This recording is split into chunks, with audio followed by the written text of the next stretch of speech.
A reforma política é considerada por diversos especialistas a mãe de todas as reformas, porque dela é que vai derivar um novo modelo, não apenas de financiamento das eleições, mas do próprio processo de elaboração e fiscalização das leis e de todos os procedimentos públicos relacionados com a vida em democracia. Aqui na Câmara existe uma grande expectativa de que, finalmente, até abril deste ano, a reforma política chegue a plenário para ser votada e aprovada. A deputada Rosane Ferreira, do PV do Paraná, está confiando na promessa feita pelo presidente da Câmara, deputado Henrique Eduardo Alves, de levar a reforma ao plenário até a metade do ano, até abril. Ela está aqui com a gente, participa desta edição do Palavra Aberta, com retransmissão pela Rádio Câmara. Deputada, a senhora, pouco antes do início do programa, me dizia que até tem essa promessa gravada. Exatamente. Não é de que o presidente... Mas o presidente tem cumprido as promessas que fez até aqui, né? Exatamente. A gente viu, por exemplo, a questão das emendas, do orçamento impositivo, etc. Exatamente. A senhora acredita, então, que ele vai cumprir mais essa, né? Justamente por isso. Ele não tem se furtado de colocar em plenário, colocar em votação o que ele se propôs a colocar. O grande exemplo foi a questão do orçamento impositivo, né? Com uma discussão muito firme, com um embate muito forte com o governo, e todos nós sabemos disso. Pois bem, eu fiz parte da comissão especial desde o início, né, dessa legislatura. Eu fiz parte da comissão especial que tinha como objetivo propor uma reforma política. Pois bem, foram 2 anos de trabalho, ouvindo especialistas, ouvindo a sociedade do modo geral, com muitas audiências públicas, discutindo esta que é, sim, a mãe de todas as reformas. Na sequência, nós tivemos um problema bem sério e não conseguimos votar o relatório final.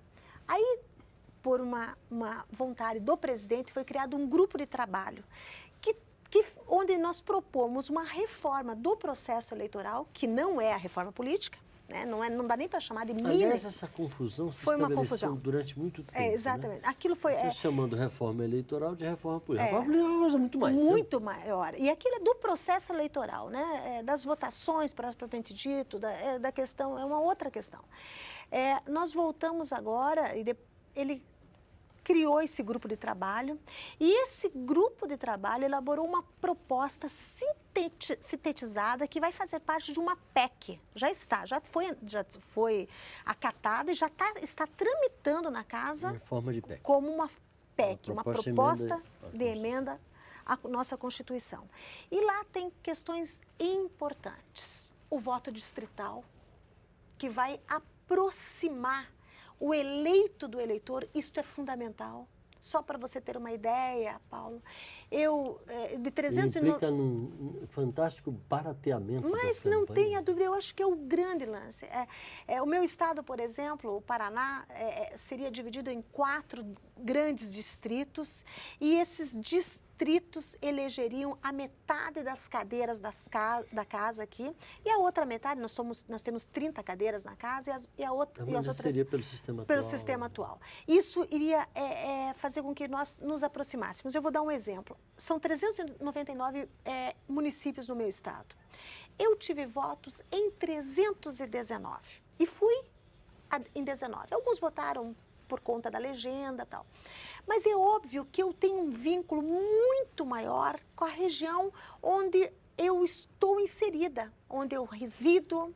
E essa região que eu represento, e lá eu conheço mais aprofundadamente os problemas e consigo representar essa população.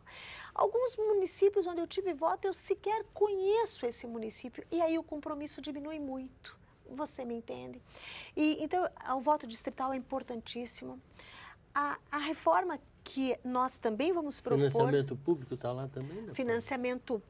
na verdade, o que está lá é o não financiamento da pessoa jurídica. Né? Ele seria um financiamento público não exclusivo, porque é impossível cercear a população de ajudar o seu candidato. Você tem um parente, você tem um amigo, alguém que ideologicamente defende tudo que você gostaria de ter no teu país, como é que você vai estar Aliás, proibido é o sistema de ajudar? sistema norte-americano, Claro. onde a doação ela é possível. dos eleitores, não das Exatamente, organizações. exatamente. Então tem essa proposta, se mantiver a proposta como está hoje do financiamento financiamento da pessoa jurídica, de empresas, a gente vai ter os mesmos problemas que enfrenta hoje, onde os grandes doadores de campanhas depois são os grandes operadores, né? São os que constroem esse país e às vezes com um custo muito maior do que deveria se ter. Uma outra questão da reforma política que é para vir para o plenário, e que foi uma surpresa, porque era uma coisa que eu defendia sempre, como foi acatado, foi a questão das eleições gerais. Né? Isto é fundamental para o nosso país, Paulo. Ter eleições de uma única vez. Unificação exatamente, das eleições. De vereadores a senadores, né? De prefeitos a presidente da República, num Isso é único pleito. didático, né? Eu acho que é mais educativo, muito mais do que esse fracionamento de eleições, Não. que é o contrário de educar, porque as pessoas dizem, mas tem que fazer muita eleição para as pessoas se educar. As muitas eleições não redundaram em educação democrática e ainda redundaram, isto sim, foi num gasto monumental de 2 em 2 anos. Você tem toda a razão. Nós tivemos eleições para prefeitos e vereadores em 2012. Né? O ano passado foi um ano que as prefeituras estavam se acertando, né? Os prefeitos estavam tomando pé da situação dos seus municípios, organizando suas equipes de trabalho. Esse ano, os prefeitos estão, assim, muito prontos para começar a levar para a população aquilo que eles se propuseram a levar. Pois bem, eles vão chegar nessa casa e vão dar com o quê? Com a casa parada, com os governos estaduais parados, porque você sabe que este ano nós temos eleições aqui.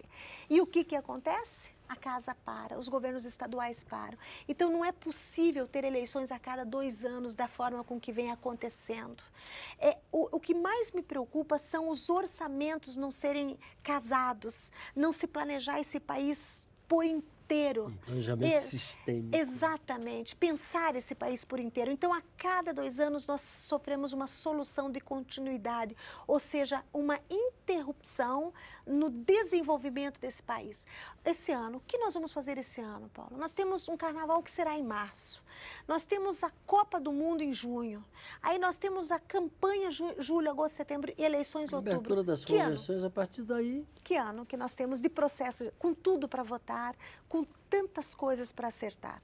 Então, recapitulando, voto distrital, financiamento público, não exclusivo, mas público. Né? Financiamento público, eleições gerais. E ainda temos agora a possibilidade do voto facultativo.